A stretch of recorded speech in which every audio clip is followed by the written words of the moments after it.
Operation కగార్పై operation Sindoor ప్రభావం పడింది. కర్రెగుట్ట నుంచి సీఆర్పీఎఫ్ బలగాలను కేంద్రం వెనక్కి రప్పిస్తోంది. మరింత సమాచారం మా ప్రతినిధి రవిచంద్రన్ అడిగి తెలుసుకున్నాం. రవిచంద్ర, కర్రెగుట్ట నుంచి సీఆర్పీఎఫ్ బలగాలను కేంద్రం వెనక్కి పిలిపించడానికి గల కారణాలు ఏంటి?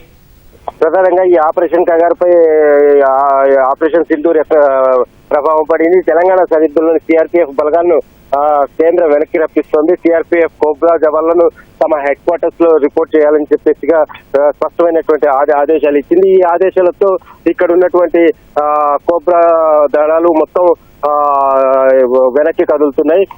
దాదాపు 9,000 మంది ఇవాళ తమ హెడ్ క్వార్టర్స్ కు వెళ్తున్నారు. ఇటు ములుగు జిల్లా వెంకటాపురం మండలంలో పామ్నూరు, అలుబాక, పెద్దగుట్ట ఈ పరిసరాలలో మోహరించిన బలగాలందరూ కూడా వెనక్కి వెళ్తున్నారు. ఇండో పాకిస్తాన్ ఉద్రిక్తతల మధ్య కర్రెగుట్ట నుండి సుమారుగా 9,000 మంది ఇవాళ హెడ్ క్వార్టర్స్ కి ఇమ్మీడియట్ గా వచ్చి రిపోర్ట్ చేయాలని కేంద్రం ఆదేశాలతో వీళ్ళంతా కూడా వెళ్తున్నారు. అలాగే రేపు ఉదయం వీళ్ళంతా కూడా ఎవరైతే వెనక్కి వెళ్తున్నారో వీళ్ళంతా కూడా ఇండో పాక్ సరిహద్దుకు చేరుకోవాల్సిందిగా ఆదేశాలు వచ్చాయి. అయితే ఛత్తీస్గఢ్ వైపు ఉన్నటువంటి సిఆర్పిఎఫ్ 217, 81, 86 బెటాలియన్లు, డిఆర్జీ, ఎస్టీఎఫ్, బస్కర్ ఫైటర్స్ మాత్రం వాళ్ళ ఆధ్వర్యంలో యథావిధిగా కగార్ ఆపరేషన్ నడుస్తుంది. కానీ మిగతా రాష్ట్రాల నుంచి వచ్చినటువంటి సిఆర్పిఎఫ్ బలగాలు, కోబ్రా దళాలు మాత్రం వెనక్కి మళ్ళుతున్నాయి. వాళ్ళు రేపు ఇండో పాక్ సరిహద్దు వాళ్ళు అక్కడికి చేరుకోవాల్సిందిగా ఆదేశాలతో వాళ్ళంతా కూడా ఇవాళ ఇక్కడి నుంచి కదిలేరు.